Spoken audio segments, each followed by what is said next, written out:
Good morning, fellas. Good morning, baseball fans. We're doing a mock draft. We are doing a podcast on Saturday morning. Douglas was up at 7 a.m. Me too, getting ready for today. So hope you guys can hear me. Let me know. You can listen on Spreaker or you can listen on Spreaker or the video. Thanks, Leonard. Sound is good. So we're doing this mock draft, and it's really fun. Although we're using the statistics from 2019, so it makes it really difficult. I mean, I guess that could be a good thing if you're looking for like sneaky picks, But so that's been fun. We are in round 10. We just started round 10. I drafted so far, I have 5 starting pitchers, and I think I thought Lenny was the opposite until last night after he went to bed. I drafted out of his queue and got Sonny Gray for him, but until the 8th round, he only had 2 pitchers. So I'm just going to go pitching heavy and see if there's enough hitters to go around towards the end of the draft. Like, I have to quit with the pitching right now and start focusing on hitting. Last round, I was very upset because in the round right before that, I drafted Jonathan Villar because he qualifies at shortstop and second base. And I also wanted Brandon Lowe, but Brandon Lowe was like a little bit down in the queue. And I thought I could totally get away with grabbing Jonathan Villar before Brandon Lowe, but that was a bad idea because Brandon Lowe was gone by the time it came back to me, which isn't very many. There was only like 2 or 3 picks in between my next pick. So I figured that because he qualifies at 2 positions that the chances of him being there in the next round were smaller than the chances of Brandon Lowe being there based on the fact that he only plays 1 position. That was a bad idea. Although second base and middle infield is relatively deep. I'm considering a catcher at this point. I'm not sure that that's a great idea, but I think that I shouldn't say because there's still 1, 2, and Lenny before me. Although I know Lenny's not going to draft a catcher before me, and Daniel is here in the chat room. So I'm not really sure who. Oh, it's my turn. Okay, it's my turn. I love it. It's my turn. Hold on a minute. It is my turn. So is there a catcher gone? Whoopee, 3 pitchers went and Tommy Edman. So now I'm going to take a catcher, and I'm going to take. Today we're going to talk about some really big disappointments in 2020 and I did some extra digging on these players, and we're going to talk about like the reasons maybe that they were so horrible. Why disappointment? That's really what we're going to talk about mostly today, but we're also going to talk about the fact that the Yankees got sent home. Whoop-de-doo. I love it. And now it is down to Houston against Tampa and Atlanta against the Dodgers. I kind of want the Dodgers to face Houston in a way because I feel like the Dodgers are just I really do believe that the Dodgers are a better team than Houston. And I would love to see a team that completely got robbed from the World Series, although Tampa did too, because last year I remember watching the playoffs and I remember saying, like, Tampa is really good. And Houston beat them in the American League Championship Series. And so they got sent home. But I think that I don't believe that the Houston Astros stopped cheating last year. I just don't believe it. I don't know. Maybe they did. I mean, the only reason I would say that I think they might have is because they knew that they were being investigated, but that really wasn't. I'm not really sure that they stopped cheating in 2019. I'm not really sure. Anyway, I would like to see the Dodgers face the Astros because I think that the Dodgers have a lot of like pent up anger and like rightfully so frustration at the Houston Astros. They feel like they were ripped off. And so that would be probably a good matchup. But you got to give credit to Tampa Bay. For the last couple seasons, they have just really been the underdog, and they're managing. I mean, their coach, their managers, they do a great job. Their pitching is excellent. They seem to, like, you don't look at their team and see like a bunch of great hitters, but they come together as a team, and you could tell that like the camaraderie on that team is like no other team, and that matters. So that's exciting. So let's see. I'm gonna take a catcher right now. And JT Realmuto is gone, of course. Where did he go? That really irks me. He went back in the 5th round to our friend Shawman. Shawman sucks. Is he here today? Let's see. Are you here? Yay, you're here. Shut up. Okay, so you stole JT Realmuto from me, but I will go ahead and take. I like Will Smith. Let me just check real quick. Will Smith. I know I shouldn't be doing this on the air, but I'm going to anyway because I'm not going to mess up my pick. I think that Will Smith had a great season.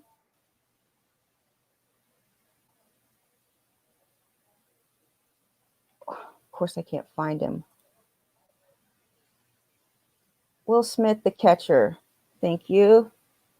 He hit 8 home runs, 289 batting average, 25 RBIs, 23 runs, and let's look at his splits. Strikeout. He improved his strikeout rate by 10 percentage points. That's unbelievable. And he did have some struggles with his strikeout percentage down in the minor leagues. When he first came up in 2019, he struck out 26.5%, and last year he struck out 16%, or this year, and he's walking a lot more. So I think I really like his numbers, although there's other pitchers there too. I'm just going to grab. What about Yasmani Grandal? He wasn't that good. I'm going to take Will Smith, who I could probably get like later.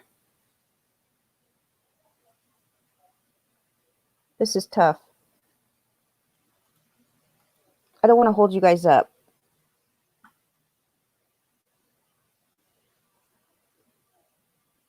Who would you take? Yasmani Grandal, Wilson Contreras, or Will Smith? Tell me in the chat room who you would take. Because I have an outfielder that I could really take right now that I think might be a good choice. And I think I'll do that. I think I'll take an outfielder. I'm going to take Eddie Rosario because I feel like he's safe. And I could probably get a catcher on the way back if I didn't just tell my secret and everybody's going to be drafting all the good catchers. But okay, that's the risk you take. So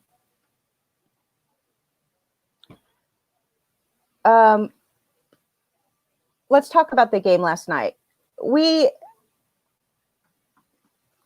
about Diego Castillo coming in and just crushing everybody? Diego Castillo is phenomenal. He was so good last night, so pumped up, and it was really exciting to watch. I feel like I should say something about the Padres because I really feel like, well, Malpal is a big Padres fan, and of course we're a big fan of Malpal here in the chat room. And of course, San Diego, there was no team in baseball that was a better, like, feel-good story, and just there was no team that improved more than the Padres this year. And I think that we're going to see that continue for several years. I mean, years, like the next 5 or 6 years, they're going to be a team to contend with.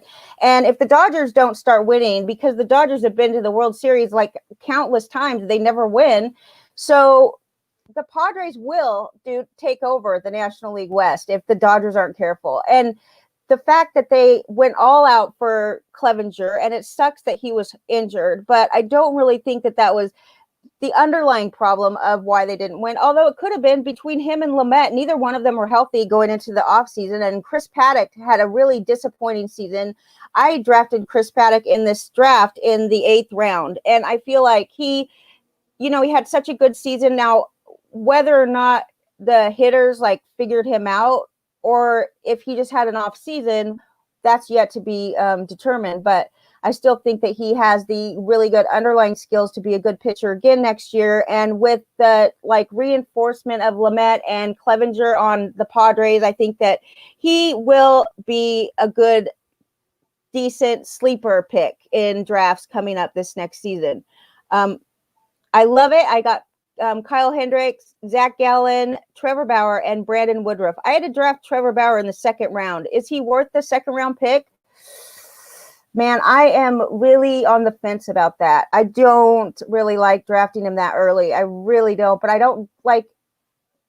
just felt like at the time there was really nobody else that I felt like was solid. It seems like a lot of the good hitters were disappointing this past season. And, we're going to talk about that soon. But, okay, going back to the game. I love the Padres. It's sad to see them out. But what are you going to do? The last time that the Tampa Bay Rays advanced to the American League Championship Series was 12 years ago. And the Yankees, it seems like they get so close and then they just, forgive my language, but they pretty much just shit. They just take a shit. And Aroldis Chapman has been pretty solid, but the last season in 2019, he gave up the winning run to send the Yankees home. And this year he did it again. Cole pitched really pretty well. He struck out 9 in 5 1/3 innings, but he did give up a home run to Austin Meadows in the 5th inning, and that tied up the game. And he also got himself out of a couple situations that could have been really messy for him. So the guy that was the key, the savior of the game, the MVP of the game was Mike Brasso. He hit a home run in the 9th, and he was down in his count 0-2. And then he struggled. He came back to get the count full. So he was 3-2 when he hit the home run against Aroldis Chapman last night. This guy was undrafted in 2016. So I haven't done a lot of digging on him. Obviously, he's not that well known, not a big prospect or anything, but we'll be digging into that a little bit deeper as this off season goes by. But it's really the fact that Chapman gave up a home run to send the Yankees home 2 years in a row. It's not that much of a surprise. He is the closer. So, I mean, that happens. There's, you're going to lose the game. You're probably going to lose it in the last innings. But Diego Castillo for Tampa, he pitched the last 2 innings and he was confident, controlling, he had mound presence that was unbelievable. And so Glasnow only pitched 2 1/3. He walked 2, he struck out 2, and I think that the 2 walks came right before they pulled him out. He was on 2 days rest, so we didn't expect him to go late into the game anyway. And also Cole was on short rest too. But these guys, when it comes down to it, if they can't pitch on 2 days rest, then how useful are they? Okay, how useful are they? And I mean, with Cole's price tag and all. And by the way, Cole. Here's the thing, Trevor Bauer going to the Yankees, it makes me want to cry or throw up. I don't know which one it is. Does he make me want to cry or throw up? I don't know. Thinking of him going to the Yankees is devastating. But I do believe that they are invested in Cole, and they are not going to get Bauer on the same team with Cole. They didn't get along in college. They were both very good pitchers in college, and they haven't got along since. And in fact, they have a pretty serious rivalry going on, and I highly doubt that the Yankees are going to invest in Bauer for one season and put him in the same, rotation as Cole. However, Bauer did say something on Twitter just a few days ago, last week. He said, looks like the Yankees could use some pitching. And I'm thinking, oh no, what is he doing? He's basically selling himself to the Yankees. No, I think he would love nothing more, because he's such a competitive guy. I think he would love nothing more than to go to the Yankees and out pitch Cole. I really do believe that would be the real reason why he would want to go there. But okay, I don't think he's going there. So good morning to everybody in the chat room. The Rays, yes, they have good pitching. So Carlos Correa, I will say that I was wrong about Carlos Correa for the most part. I really felt like I was sure that he was just a little bit above average with lots of problems like injury bug and just never really lived up to what he was supposed to be, and that we drafted him in name only, him and who's the other one? Corey Seager. I felt like we drafted both of these guys heading into this season. Lenny and I did a segment on Sirius about why are we drafting these players that never come through. They never show the numbers that we're drafting them for just because we thought they were that good. And Carlos Correa, I mean, not only in the playoffs, but throughout the whole season, he actually came through. One of the few Astros that was good this season. Now let's talk about some players. Okay, I did a lot of work on this. So this took me 2 days to get this done. Christian Yelich, we're going to start with him. Now I will look at a player and say, okay, what happened to you last year? Why did you hit so bad? And then if there's no obvious answer to why they're not hitting good, it bothers me and it keeps me away from those hitters. And with Christian Yelich, I was thinking to myself, like, I don't know. I don't think he spent a lot of time injured. In fact, he had 247 plate appearances, which is right up there with most of them. He played in 58 games, so he didn't miss time injured. And I thought, why is he hitting so bad? He's hitting 205 on the season. He went from hitting 329 to 205. What the hell happened to Christian Yelich? He still did hit 12 home runs. But he only drove in 22 and he scored 39 times. That's not horrible. In 2019, he had his season cut short because he had a fractured kneecap. He only played 130 out of 162 games. And he also had such a high home run to fly ball ratio, which was 32.8. That's the best. That was like the highest in Major League Baseball. He was second in batting average and on-base percentage. He was first in slugging percentage, and he had a career-high home runs, 44, and stolen bases at 30. And I will say that in the last couple weeks of this season, he did pick it up somewhat. He hit 3 home runs in the last 2 weeks, but his strikeout rate was horrible. It was worse than ever. It was definitely a career high strikeout rate by like 10%. It never even has been close to 30%, which is what it was in 2020. His contact rate dipped from 75%, which is like about the average. I mean, this guy's been in the major league since 2013 and he's played every single season. So you have a good idea of what his contact rate should be, which is mid 70s. And it was 62% this season. His batting average on balls in play was 259. So that right there, because of the fact that he's never had a batting average on balls in play under 3, never even had one under 330. Now it's 259. That's a huge dip in batting average on balls in play. So we could say, okay, some was bad luck. He wasn't, his bad luck, that should like go back to the normal. But his home run to fly ball and his home run to fly ball rate, okay, that stayed the same. In fact, it actually went up. It was 33.3%. That's higher than it was in 2019. So here's the problem that I found out. I looked a little deeper than that and I figured out that he was swinging. He swung at 71.2% of the pitches that he saw in 2019, okay? And this year, he only swung at 62.9% of the pitches. He's also swinging and missing a little bit more. He swung outside zone. So all of his swing rate dropped all across the board. He wasn't swinging outside the zone. He wasn't swinging inside the zone. His swing percentage overall went from 45% to 34%. And his contact rate did go down to 68%. And I will say that his soft contact was still very low. It was 8.1%, which is the third best in baseball. And his hard hit rate was still relatively high, ranked 24th among batters, 41% hard hit rate. I feel like his problem was approach, and I wonder if it was due to injury. It really makes me wonder because when you see like this, it makes me think injury.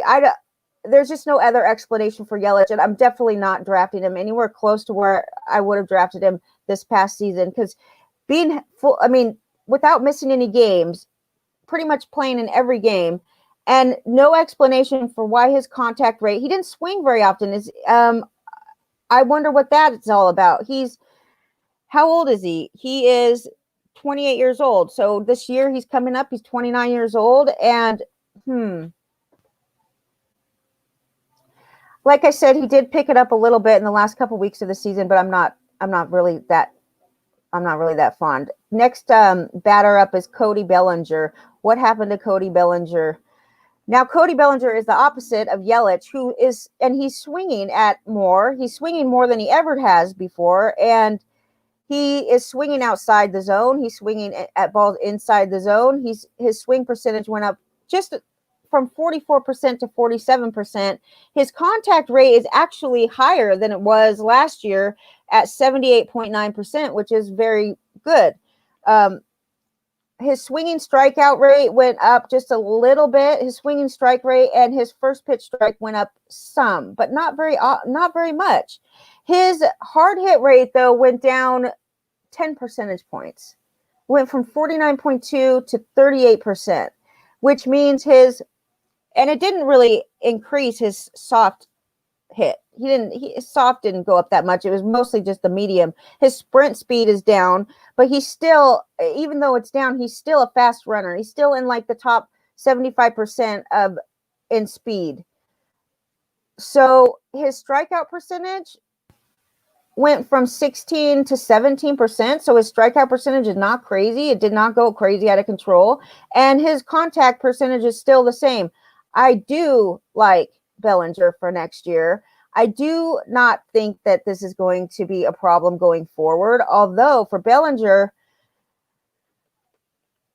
he still he batted 239, but let's see what his batting average on balls in play. His batting average on balls in play is 245, which to me, and people don't really like to use this stat anymore. I say it's still valid because when you have a guy that has a batting average on balls in play of 302 and 313 and goes from that to 245, there is something to be said about that. I don't care if you hate the stat or you think it's too basic or whatever. It still says that he was unlucky when hitting the ball, because then right after that, you should look at how hard he's hitting the ball. How much is he making contact? He's making contact really pretty good.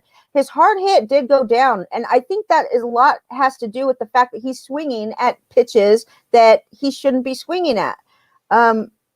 I do like Bellinger for next year. I'm not really exactly sure what he's doing in the playoffs, but I probably should have looked at that. I would say that he is going to hit way more than 239, and he is probably going to go in the second or third round next year, and I would definitely take a chance on Cody Bellinger going into next season. He's only 20. He's going to be 25, so he is super young. Let's talk about Francisco Lindor, who also hit horribly. His batting average, actually, it ended up to be 258. He batted 258. He stole 6 bases and hit 8 home runs. His strikeout rate, though, didn't go up. He wasn't that disappointing. His contact rate was down 5 percentage points, but he's still in the 80 percentile contact. He's making contact 80.8% of the time. And his swing percentage went down. Swinging out at pitches outside the zone went down. And just swinging in general went down. He's just really, he didn't have that bad of a season. I think that he must have picked it up later in the season because he was relatively disappointing up till the end. His speed is down. I would expect Lindor's stolen bases to go down as far as like the amount that he does try to steal, even though he's really good on the base paths. Like he knows when to steal and he doesn't get caught stealing very often. But I just think I do think that now Francisco Lindor is only 27. That's peak. That's his peak. That's his peak season. So I don't know. I don't think his speed is going to be great. Stolen bases, they tend to go down and have a much bigger drop off than normal statistics do, and they tend to peak like mid 20s, and they take a decent drop off after that. They'll double each year in drop off. So if he steals like 25 bases in 2018, and then he steals 18 bases in the next season, then he could steal 10 bases and it drops off like by half. So that is something to watch out for. His contact is still 82.6 and his batting average on balls in play is down a little bit, but not very much. So he probably shouldn't even be on this list because his home run to fly ball ratio went down from 17.4% to 11.4%. So we'll see. I would expect about 15 stolen bases, maybe, if you're lucky. Star Dogs here. Malpal, good morning to Malpal. George was here, but he's probably back just moving on. What are you guys talking about? Bauer's courting all teams. Okay, that's good to know. Not just the Yankees. I could see him on the Houston Astros. So we're going to talk about Altuve. We might as well talk about him now because reading an article at The Athletic talked about some disappointments, talked about Altuve, and talked about the fact that hold on a second. Damn it. I closed out that window. I meant to keep it up.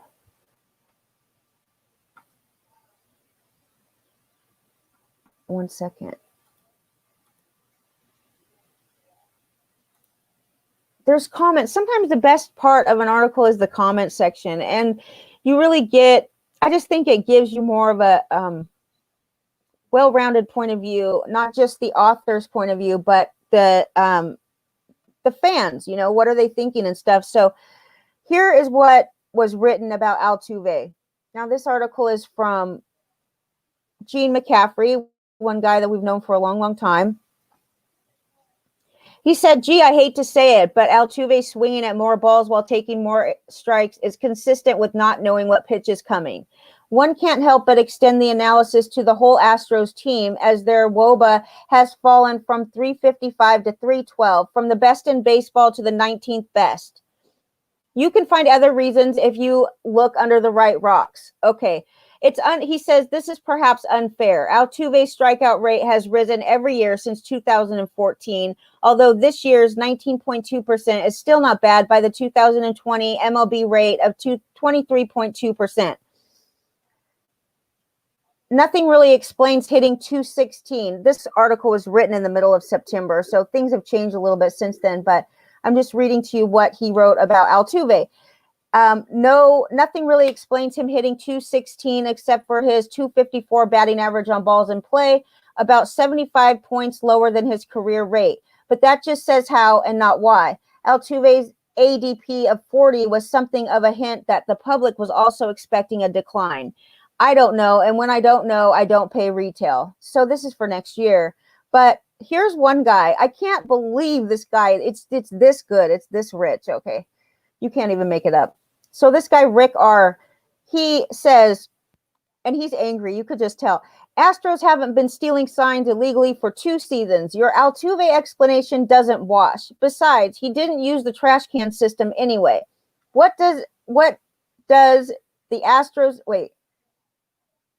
what it does say is the Astros hitters were reliant on analytics-driven management and constant analysis and refinement of plate approach using video, and Dusty Baker and the league with in-dugout iPads took that away from them.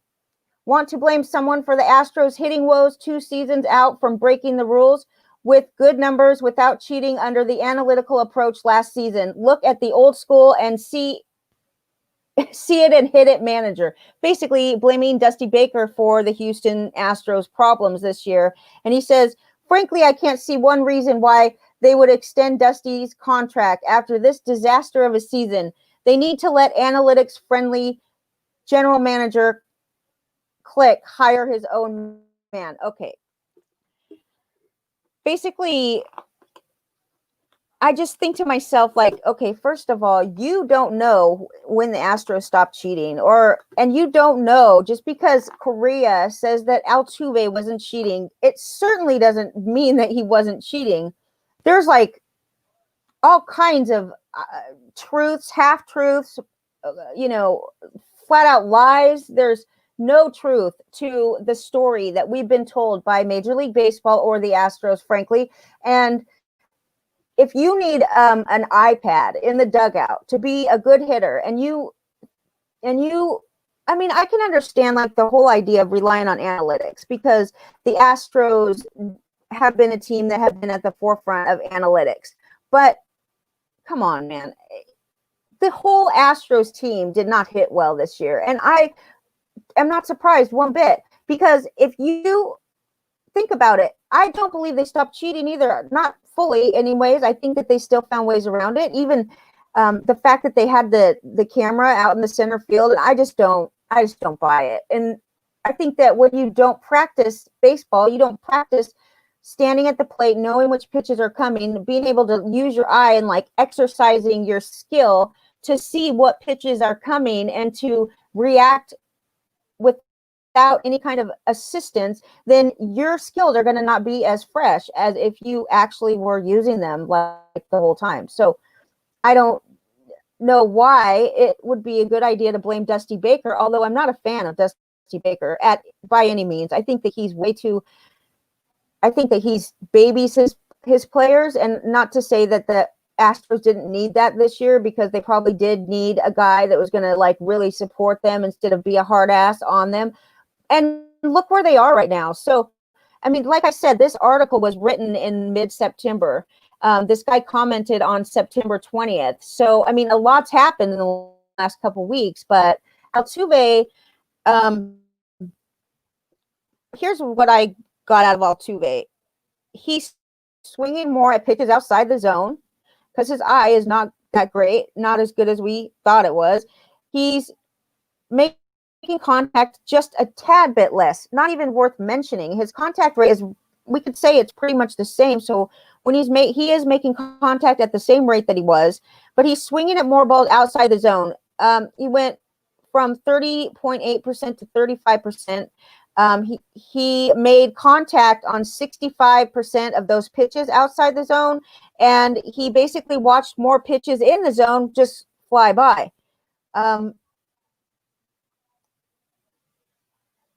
He couldn't hit lefties at all. It was unbelievable. Like since 2018, okay, his batting average against lefties was 289, and his batting average against righties was 298. Last year in 2020, he hit against lefties, he hit 186 and only 234 against righties. But still, where we really saw the drop off was definitely in the lefties, and he was not hitting well at home. He was batting 182 at home and 253 on the road. So he couldn't hit at home. He couldn't hit lefties.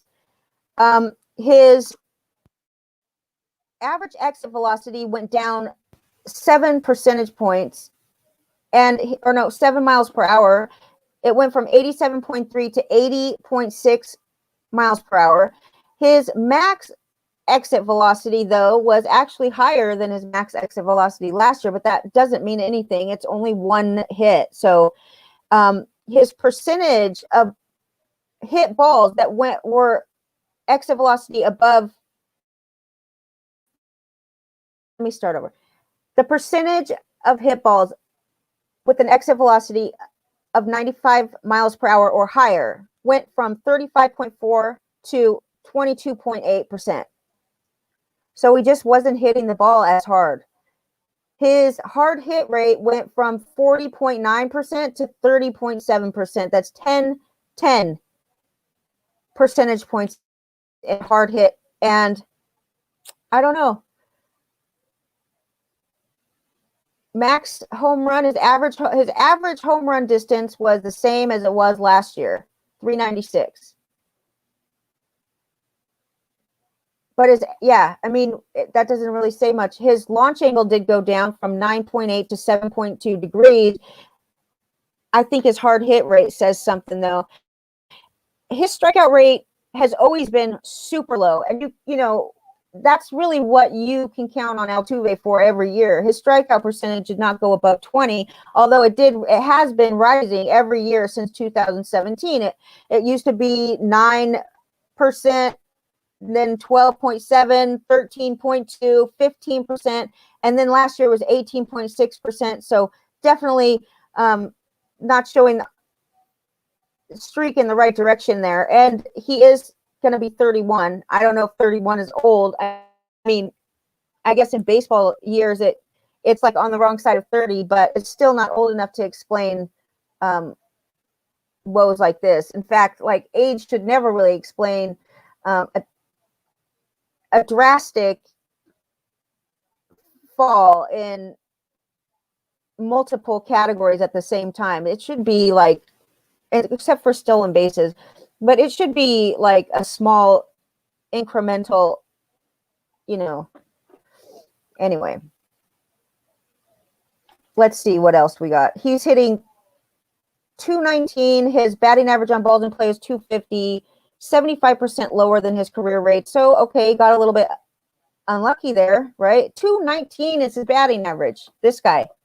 And last year it was under 3 for the first time since 2013. So this guy had a batting average above 3 for before, like, when did we start the replay? When did we start this? I wonder if it was 2014. Did we start doing the video replay room in 2014? Because that's when his batting average increased to 340, and it stayed in the threes until 2019, when supposedly they stopped cheating. So we'll see. But yeah, going back over to some other players here. We got Gleyber Torres. No, JD Martinez comes first. I want to do these in order. No.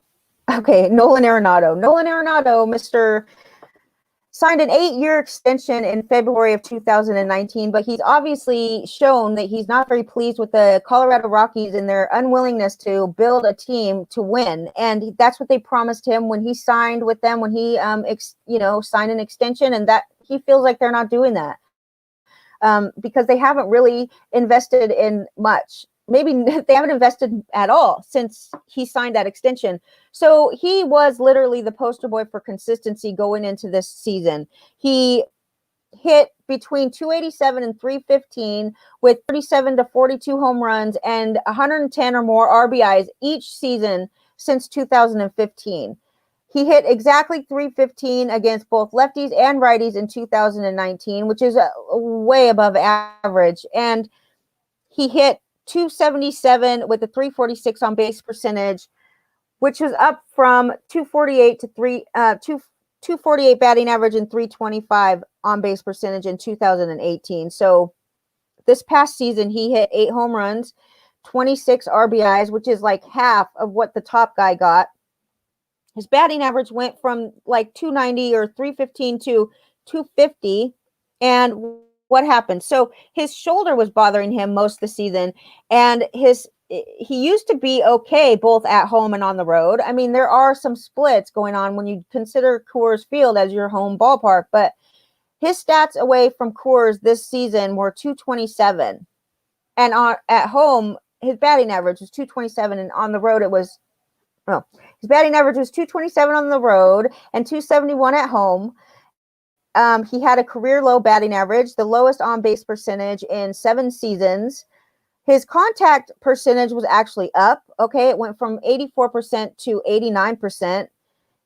And it's gone up the last 3 seasons. So it was 79.3 in 2018, 84 in 2019, and 89 in 2020. But his hard contact was down quite a bit, from 34 to 42% hard contact rate. I would say that a lot of this stems from his shoulder bothering him. It's obviously going to affect you at the plate. His swing rate was down. He wasn't swinging crazy. Across the board, it was down from 51 to 48%. His swinging strikes were down. His first pitch strikes were down. And like I said, his contact was up. So I'm not going to take a lot of this to heart. And I'm going to probably draft Nolan Arenado in the second he might go in the 3rd round. If he goes in the 3rd round, you have to grab him immediately. If he goes in the 2nd round, you still have to grab him immediately, because if his shoulder is looking like it's okay, you never know. Some of these injuries could last the rest of someone's career, but for the most part, I will say I don't see anything here telling me that Arenado is not a safe pick next year, and you're going to be able to get him for much cheaper than you did any of the most recent years, okay? And then you have JD Martinez. Let's talk about him. JD Martinez, age 33 going into this coming season. So he was 32 in 2020. Strikeout percentage went up from 21% to 25%. His contact rate went down from 76 to 72%. His batting average on balls in play was much lower than normal. In fact, he hasn't had a batting average on balls in play lower than 319 since 2012. So his batting average on balls in play was 259 this year. No bueno. His fly ball percentage, this guy hits a lot of fly balls. I wish I would have got his launch angle because I would assume that it's crazy. His home run to fly ball ratio went down from 23% to 9%. That's significant. There's 43% fly balls. His hard hit rate is down from 45.9%. So 46% hard hit rate down to 35.7%. I said his strikeout rate went up, and he's just he is going to strike out and he is going to hit home runs, but his age is going to be a factor. He's going to be 33 this year, and I will not draft JD Martinez going into next season because there's just too many hitters in baseball that are just like him. Pete Alonso is like him, but he's much younger version, so he's a much safer pick next season. JD Martinez, definitely, in my opinion, we've seen the best of him for sure, and we will see like a steady regression from here to the end of his career, especially since he's rich. I don't think he has a lot to prove at this point, and the Boston Red Sox are not very good. I do like Alex Verdugo on that team, but I'm definitely not taking JD Martinez in any way. It's just every stat is down from prior season. Let's say he probably hit his peak. He probably hit his peak in, I don't know, 2018. Gleyber Torres. What happened to Gleyber Torres? I mean, so I didn't draft Gleyber Torres at all, but I really was fond of what he did to the Orioles. So I always took him. Whenever the Yankees were playing against the Orioles, I was all over Gleyber Torres and Daly. And he didn't do shit against the Orioles this year, okay? He stunk. He stunk pretty much all around. He hit 3 home runs all season, stole 1 base. He's not a big base stealer anyway, but last year, this guy hit 38 home runs in 546 at-bats. And we could divide that by 3. Divide it by 3, you're still hitting way more home runs than 3. And anybody that drafted him is absolutely disappointed. He missed time. The second round is where you had to draft Gleyber Torres, and he was no bueno for you. He was a big disappointment. It might be the biggest bust on your team. He has been hitting well in the postseason. Well, he did hit well in the postseason. It's over for them now. I think he hit well. Anyway, he's never had a lot of stolen bases, and his batting average was 278. But let's take a look here. His contact percentage was actually up. So his walks were also up too. So there's a couple reasons to like what you see here. His walk rate went from 8% to 13.8%, so close to 14%, pretty much doubled. His strikeout percentage went down, so it was 21.4%. It's actually improved each of the last 3 seasons. So down to 17.5%. If you can find a hitter that's striking out less than 20%, that's a great sign. And his contact rate did go up from 76 to 79. So why is Gleyber Torres not hitting the ball out of the park like he was? I could tell you that his hard hit rate went down from almost 40% to 30%, which is a 10% drop in hard hit rate. And I can also say in his defense that his quad is bothering him on and off all season. if he drops down to the 4th round, I could totally draft him. If he drops down to the 4th or 5th round, I could definitely see him bouncing back because of none of his underlying statistics are bad. In fact, most of them have improved. His batting average on balls in play was not down that low, though. It was 286, and it was only 296 last year. So I don't really get how he walks more, he strikes out less, he makes better contact. I wonder what his launch angle was here. I would like to see his launch angle. I bet you it dropped. He batted 187 away from Yankee Stadium, though. That's not good. And 333 at home. The year before that, he batted 293 at home and 252 on the road. All right, moving on. How are you guys doing in the chat room? So it's about the most recent comment in the chat room is about the fact that what does 2020 stats really mean? Are we going to throw them out the window completely? He says that it's an aberration. 2020 is an aberration. If you rely on 2020 stats to draft, you're screwed. I don't know if that's true. I would say I don't think that's true. You can see certain things, and I mean, it's worth looking at. It's definitely worth looking at because it's the most recent stats that we have. Why would they not count? Just because there's 60 games? I get that, obviously it's a shortened season. There's a lot of shit going on, but, a player who can actually play well under stress and under circumstances that are not perfect is a better player. And it's, to me, those kind of things, they matter. So when you see a player who, like JD Martinez, who was already starting to regress in certain areas, and the same with, I agree with you on Bellinger. I agree with you that it was kind of like an off-season whatever, but when you see certain patterns, it would be ridiculous not to take those patterns into consideration when you're drafting this year because it's the most recent stats that we have. And a lot of times it will show just a pattern. Like, did Gleyber Torres get better? Yeah, his overall stats don't say that he did, but look at underlying stats here. And Gleyber Torres' underlying stats are not worse. They're better than they were the year before, which shows improvement. And to me, not to look at those would be just, it would be, yes, we waited 5 months to play. We did have 2 spring trainings. And so I understand what you're saying totally. I don't necessarily think that we shouldn't consider. In fact, maybe if you look at it like you shouldn't use 2020 stats to draft a team this year, then you might be able to get some great steals at the draft, because I think a lot of people, like the majority of people, are going to take it into consideration just because of the fact that we have like short-term bias. We have like recency bias. So a lot of the other people in your league are going to take these stats and they're going to be like using them as a reason to not or to draft certain players. Javier Baez is one that is a good example of this, that it does matter because Javi Baez was bound to hit the brick wall hard. And that is because Javi Baez has never had great plate discipline.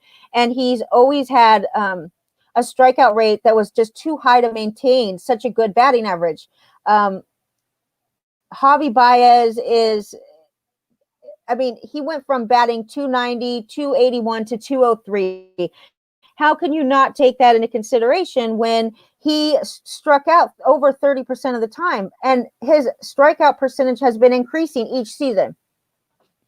So even though he's been able to maintain a decent batting average, his strikeout rate is too high to continue like forever with that. So anybody that didn't see this coming wasn't really paying that much attention, which I don't blame you, because I wasn't paying any attention to until it got brought to my attention that he strikes out so much.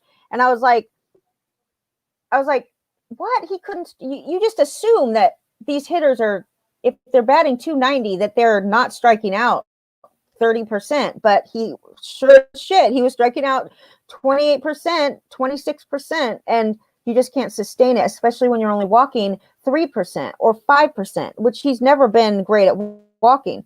So he did see fewer fastballs last year, but Um, I think it was easy to overlook Javi Baez's issues. I drafted him on several teams last year, and I might draft him again, but only now with the understanding that his contact rate did drop. It went from 72 to 70, and now at 66%. What does that say? Is that like something that you can hold on to for next year? Maybe not like specifically 66%, but you're seeing his contact rate go down. And I think that batters have figured him out, or pitchers have figured out Javi Baez, and he has not made the necessary adjustments to continue batting good, continue to be able to maintain that high batting average that he has been for so long. I think that pitchers have figured him out. And I, depending on where he goes in the draft, I mean, he's still useful. You know, he's still useful. He played in 59 games. He plays in a lot of games every season, but his batting average was 203. So it went from 281 to 203. His on-base percentage was just as horrifying, dude. It was 238. That's because he never walks. He hit 195 against righties, and he hit 167 at home. Now, these are two stats that I could say, okay, I'll let those two slide because it is a shortened season. And I would want to see like the bigger picture than just what he did last year at home, right? So what did he do in 2019? What did he do since 2015? He's been a Cubby. So what has he done cumulative at home? I will go along with that much better than I will go along with just last season because it was such a small, it was, I agree with what you're saying in certain situations, but if you don't pay attention to these stats, then you don't see the patterns that are happening. And then you expect them to be the same hitter that they were in 2019. And it's just, it kind of like just gives you a peek into what they really are, in 2019, he missed most of September. He had a left thumb injury, and he just wasn't top 40 fantasy, like in any fantasy stat. So his strikeout rate, it was 27%, but that was up from the year before. So it continues to go up, which is like ranks one of the worst among qualified batters. So, I mean, entering last season, he had not hit between lower than 273 in any season, which he's been playing since 2015, really full time. In 2019, you did have so in 2019 he was 11 for 18 on the base paths. So he attempted 18 stolen bases and he was successful 11 times, which was only a 61% success rate. In 2018, he had a 70% success rate. So it was like questionable what Javi Baez was going to do on the base pass. Well, this year he didn't really try to steal and he didn't get caught at all. So he only attempted 3 stolen bases and he didn't get caught. So will he steal bases next year? I'm not sure that if he doesn't, but I love watching him. I hope he does steal bases. I think he's very fun to watch. He's a great player to watch. I just say be careful with his strikeout percentage because it definitely says something about the fact that the pitchers have figured him out. And unless he adjusts to that and stops swinging at everything he sees, then the bad batting average is just going to continue. And probably, I mean, I don't know how much worse it could get than 203. But okay, let's talk about Ketel Marte. Lenny returns Sunday, 9 a.m. And we will be joining you for real. Hey, Big Al on the prowl. Nice to see you, dude. Let's see what's going on in the draft right now. It's Malpal's turn, and let's see, maybe I need to refresh. Yep, it's Malpal's turn. And Luzardo, this Redlegs guy. Who is this Redlegs? He keeps stealing players all over the place. He stole Brandon Lau, and then he just now stole Jesus Luzardo from Malpal, I bet. Kyle Seager had a good year. He might be a decent sleeper. This is round 10. That's pretty early, but let's see. Maybe there's not a lot of third basemen left. I'm wondering if third bases might be quite shallow this year. I'm not sure. Lots of pitching going now. Carlos Carrasco had a good season. Very surprised. I mean, how surprising? I don't know. Not surprising as far as skill is concerned, but surprising because he was able to come back from such a big ailment, leukemia, and he was able to come back, and he really did come back very well. Ketel Marte, so you guys, going into the season, everybody was kind of down on Ketel Marte. Nobody really believed that he was going to be able to do what he did in 2019, which was 32 home runs, 10 stolen bases, 92 RBIs, 97 runs. I mean, he hit crazy good. He batted 329, which was up from, 260. Okay, so his batting average increased a ton last year, and his expected batting average was 34 points lower than what he did, than what he hit in 2019. And his expected slugging percentage was 92 points higher than 92 points lower than what he actually did in 2019. So all of the expected stats were way low for him. And so it was pretty much just a known fact that he wasn't going to live up to what he did, that he probably had a career year in 2019 and not to expect it. But it wasn't. So here's the thing about him. He makes great contact. His plate discipline is like no other. He absolutely doesn't strike out. He struck out 10% in 2020, and that was down actually from 13% in 2019. He only hit 2 home runs, though, and he stole 1 base. He batted 287. So this is a guy that I wouldn't rely on a ton of power from this guy, but you can always rely on his low strikeouts. His contact percentage is in the high 80s. It's 88.9%, which is higher. It actually went up than it was in 2019. His batting average on balls in play stayed the same, actually went down a little bit. It was 342 in 2019, which was another reason to believe that his stats were not going to last. Although it was 311 this past season, he didn't walk very much. His walks went down dramatically. That's why his on-base percentage is not that great. But his strikeout percentage is 10%. That's wonderful. And his contact rate is hella. His average exit velocity dropped 7 miles per hour. His hard contact rate dropped almost 10 percentage points. And he's got an outstanding 5.6% swinging strike rate.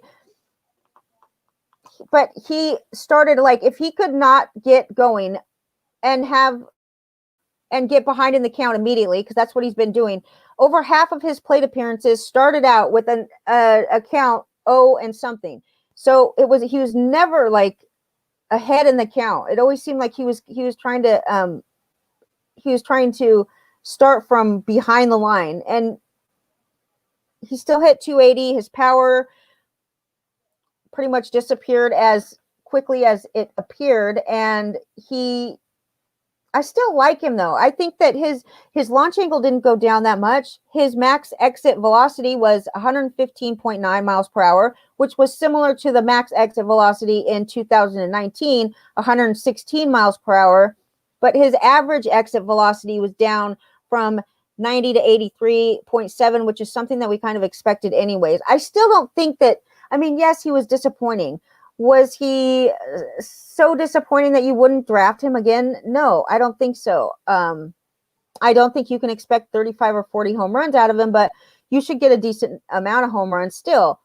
This is an instance where I would say that the number of home runs, maybe we shouldn't take it that seriously. He only hit 2.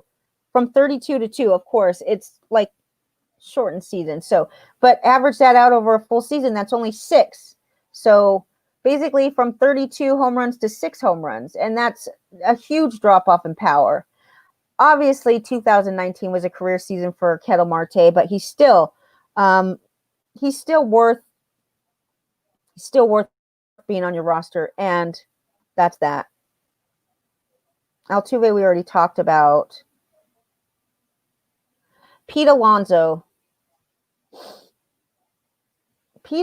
in the last 2 weeks of the season, this is the pro, okay? I'm going to give you the good news before I give you the bad news. This guy is JD Martinez, junior. And there's a lot of hitters like this in baseball. Miguel Sano could be considered this type of hitter. Just really powerful hitter, and high strikeouts probably. His strikeout percentage is always going to be in the mid 20s. It's like 25%. You can expect 25% strikeout rate with this guy. You can still expect some good power numbers, though. He did hit he hit 16 home runs, so his power is still there.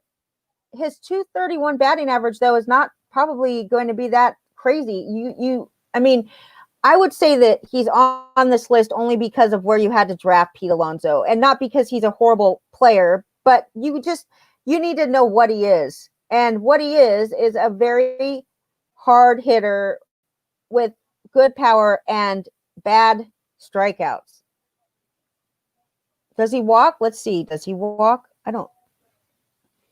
He walks 10% of the time, which was down just a little bit from last year, but really across the board, his contact rate stayed the same. His walk rate stayed the same. His strikeout rate stayed the same. His batting average on balls in play was down 40% from 280 to 240. His fly balls were up from 41 to 43%, and I don't think I have his hard contact here, but I would venture to say that his hard contact is still relatively high. Ooh, no, look at this. 42% hard contact in 2019, 31% in 2020. His launch angle was out of control, 20 degrees. His launch angle went from 14.8 degrees to 20 degrees. That's insane. And that means that, like last night, Brosseau is his name. That's how you say it, Brosseau. I've been listening to the announcers and the guys on MLB radio, so it doesn't look like it would be pronounced that, but anyway. He hit the ball with a great high launch angle, and it barely made it out of the park. The only reason that it did was because he hit it so hard. With Pete Alonso, his launch angle at 20 degrees is like, he needs to get that down a little bit, because barrels, they happen at 12 degrees, right? I'm pretty sure they happen at 12 degrees. And if you're hitting it at 20 degrees, that's like crazy. That's just going to be like a fly ball to the left field. So his hard contact was down more than 10%. I wonder a little bit if I would be careful, because I wonder if he is being figured out, if they're figuring him out with the pitch, the type of pitch that he's getting. So I think that I read that he really likes certain pitches. Like he likes down and inside pitches, and he needs to stay away. He can't hit up and inside pitches. I'm not really sure, but check that out. He definitely has struggles with certain types of pitches. And he needs to keep he needs to figure out which ones to swing at, which ones not. But his strikeout rate is always going to be mid-20s. He is the same. I mean, Joey Gallo, JD Martinez, Miguel Sano, Pete Alonso is that guy. And I think that's pretty much it. So one other guy that's on my list that I didn't really have time to finish before we started the show is Mitch Garver. And every other catcher in baseball pretty much was horrible, at least for the beginning of the season. Now, what do we make of this? Mitch Garver, he was probably the biggest disappointment of any catcher in baseball, considering that he hit so well the year before. In 2019, he hit 31 home runs, and he did actually improve his defense as a catcher. He improved his pitch framing, and that's a great thing, but it doesn't help in fantasy. You don't get fantasy points for this. And so in 2020, he only had 81 plate appearances. I know that he was struggling he had a right intercostal strain, and so that kept him out quite a bit, like a month of the season, which is a lot. So he did get some walks. He walks 11.8% of the time. He walked 11.4% in 2019, and he walked 8% in 2020. So I'm not I don't feel bad for that. I feel pretty good about that. Actually, for a catcher, he's walking 8.6%, good. But his strikeout rate was 45%. What the hell? Okay, can we blame this on injury? Yes. Can we blame this on the fact that it was a short season and we shouldn't really pay attention to Mitch Garver's numbers? Probably. Although this guy is not young. He is 30 years old this year. So even though Mitch Garver only just pretty much showed up on the scene in 2018, he's 30 years old. So that should be taken into consideration.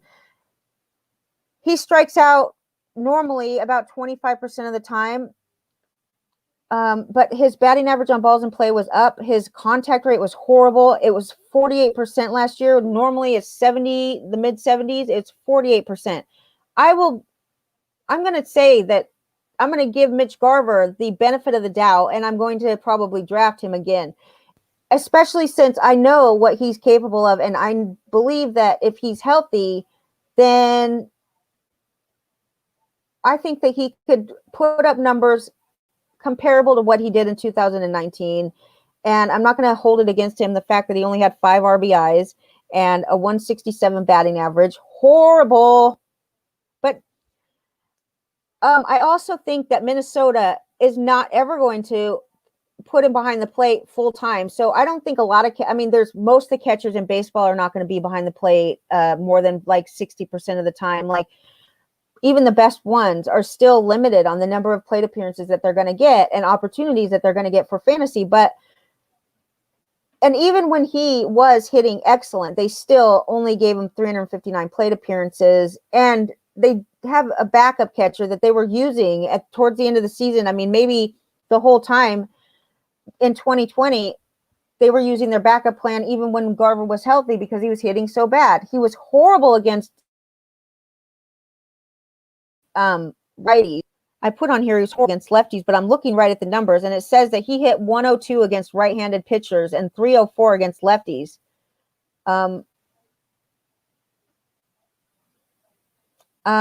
Next year, I'm going to draft him. I'm going to draft him.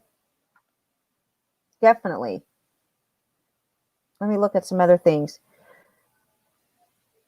His contact rate was 72% to 48%. See, this is the type of thing where you have to say, like, there's something obviously wrong there. This is not normal. Even in the short period of time that he's been in the major league, you can tell that his contact rate is much higher than 75%, unless this injury, like, keeps him struggling for, who knows, intercostal strain. No injury is good for a catcher ever. Like, no injury is good for a hitter ever. And, injuries aren't good. Some of the injuries, though, are much less serious because some of the injuries can last forever. Like back injuries, you never know. If, like with Alex Verdugo going into this season, I was like, he was going to be such a good hitter, and he has a good batting average and lots of power. And I really was concerned about his back. It's like, you don't know for sure that his back is going to heal completely or if he's always going to have issues with injury. But anyways, you guys, so the blue numbers, those blue numbers in our draft. So these are fun. Couch Managers, it was fun. Douglas set up this draft. We're having a really good time. Carlos Santana just now went in round 10, pick 11. So literally after Kyle Seager. What do you guys think of the fact that Carlos Santana went after Seager? The only reason I didn't draft him is because Freddie Freeman is on my roster. And, it's frustrating. Like, I owned Carlos Santana on so many teams last year, and I like him a lot. I think that he is a great hitter. He's been around long enough to know, even though like 2019, he had 34 homers, and that's probably a little high of expectations, especially, we know that the ball was juiced that year, but this year he hit 8 home runs. He drove in 30, but his batting average was 199. Okay. His batting average, to be honest with you, has never been great. It's never been horrible either, though, until this year. And you also have another player that I've noticed and was tempted to draft was Matt Olson. And the only reason I didn't draft either one of these guys is because I had Freddie Freeman. And but I was tempted to draft Matt Olson, even though his batting average is under 200. Is this a fluke for Matt Olson?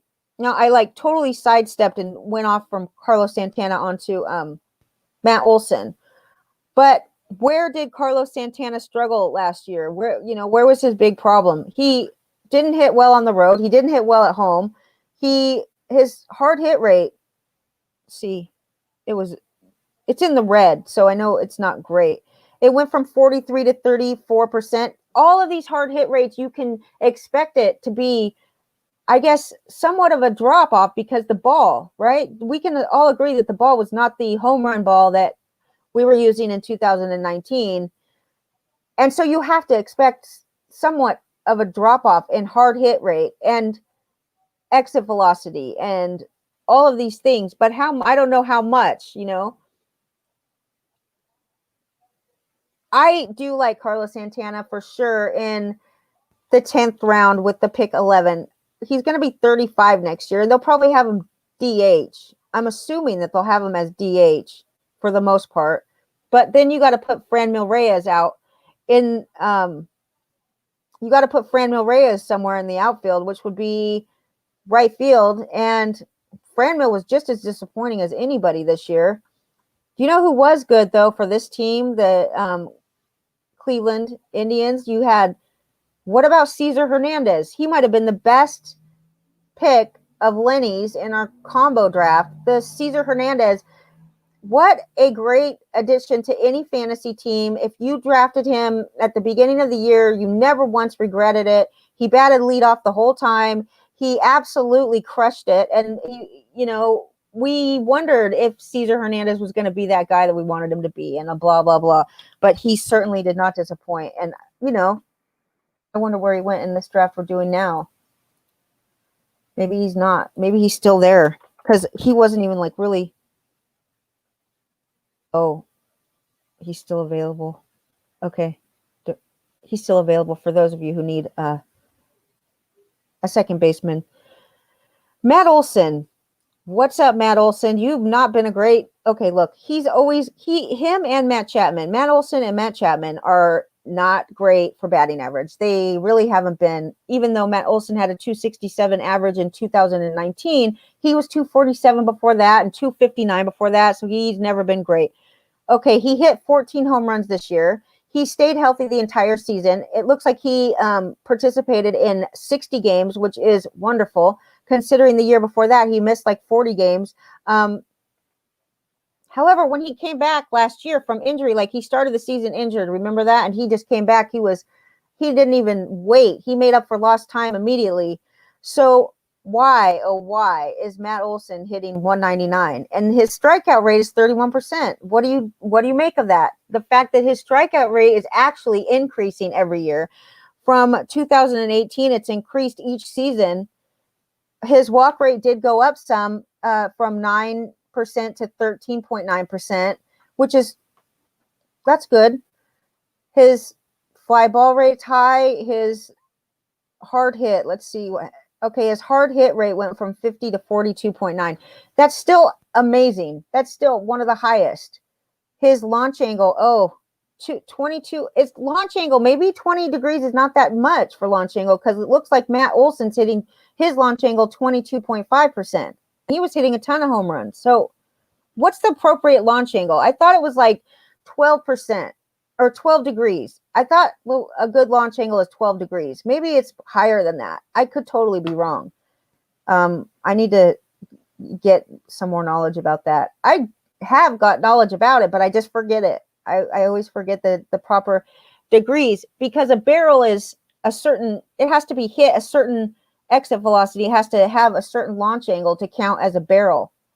And with Matt Olson, his percentage of plate appearances that are barrels is 7.3%, which is down from 9% in 2019.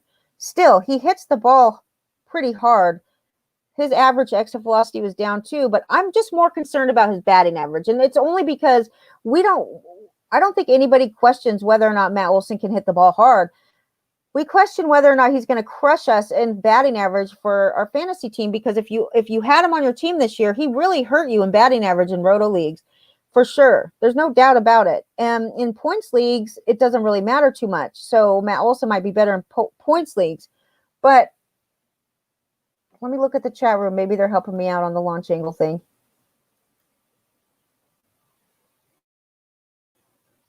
Garver's done. I don't think Garver's done, dude. Why is Garver done? How do the umps not see the catchers? Yes, pitch framing, but there is a skill in pitch framing for sure. Carlos Santana qualifies at third base. I thought Carlos Santana played first base.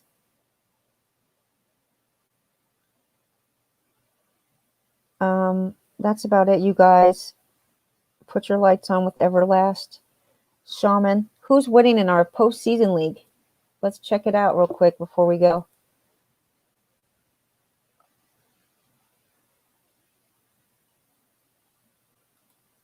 So I did pretty good in my fantasy teams this year.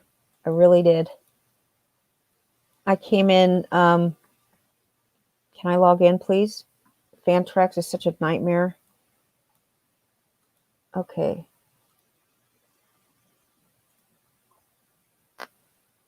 Postseason. Let's see who's winning. Which one of you is winning? DK Lush is winning right now. DK Lush and Stardog's right behind him. Let's see what we got. Stardog. Okay, you need to gain some points. Right. So you can gain points on DK Luch in RBIs, home runs, and you're tied with wins. You need some pitching. Do you have any pitching? And Malpal in third, but quite a ways back. So it's either Stardog or DK Luch to win this league. It looks like Stardog has Kershaw, Lance McCullers, and Kyle Wright still left with lots of hitting. Edwin Rios, although he's hurt, Austin Barnes, Yandy Diaz, Johan Camargo, Hechavarria, Brantley, Markakis, Inciarte. I'm not sure about him, but let's see what DK Luch is rolling with. It's all about picking players on the right teams. It doesn't really matter how well they hit. Okay, Yuli Gurriel, Bregman, Gavin Lux, and George Springer for hitters. And then, he's got lots of pitching. He's got Melanson, Charlie Morton, Gonsolin, Glasnow, and Fleming. Ooh. Could Malpal come through in this? Maybe. Let's see what Malpal's doing. I don't know, man. Hunter Renfroe, Josh Reddick, Aledmys Diaz, Toro, Kiki Hernandez, Travis d'Arnaud, Miles Straw. Oh, look at his pitching. So, obviously, Malpal kept up on picking up pitchers. That's the key to this league, too, is that you got to go pick up pitchers. As soon as these teams go out of contention, you have to be right on top of it. In fact, you have to be on top of it when it looks like they're about to go out of contention because these players are picked up immediately. Definitely. But anyways, good luck, you guys. DK Luch, Stardog, Malpal. We have Donkey Oki there, too. You never know what could happen. Me and Lenny I just want to beat Lenny. I'm in 8th and Lenny's in 7th, and I just want to beat Lenny. That's what I need to focus on right now. See who I have left. I got junk left. Dustin May. That's it. Dustin May, one pitcher. And Martin Maldonado. And one hitter, Manny Margot. Manny Margot was sure a surprise this year, right? He was crazy with his stolen bases. Where's it? Let's see the stats of Manny Margot. What a surprise for Manny Margot. I actually dropped him in the first week of labor. I literally dropped him. I drafted him, and then I dropped him the first week. And he stole 12 bases. He was caught 4 times, though. I don't know how much stealing bases he's going to do next year. I'm getting messages in my phone. Maybe Lenny's telling me to go. I'm done. You're being boring now, and I'm going to beat you. Yep, I'm going to. I don't think the umpires see the pitch framing because they're standing behind the catcher and they can't really look down at the catcher. They have to look at the pitch coming at them. So it's pretty important that they see where the pitch goes. But when a catcher is really sly about moving his glove and like just stays really stiff, there definitely there's a skill to that for sure. Padres, we'll see you next year, Padres, and we will see you guys on tomorrow morning. Lenny will be here at 9 a.m. and then you have Douglas on in the afternoon at like 5:30, about 5:30, I think he comes on, and then George comes on at 6:30. And this is a fun day, Sundays around here. So we'll see you back tomorrow, and you guys, I'll see you in the draft. Have a great day.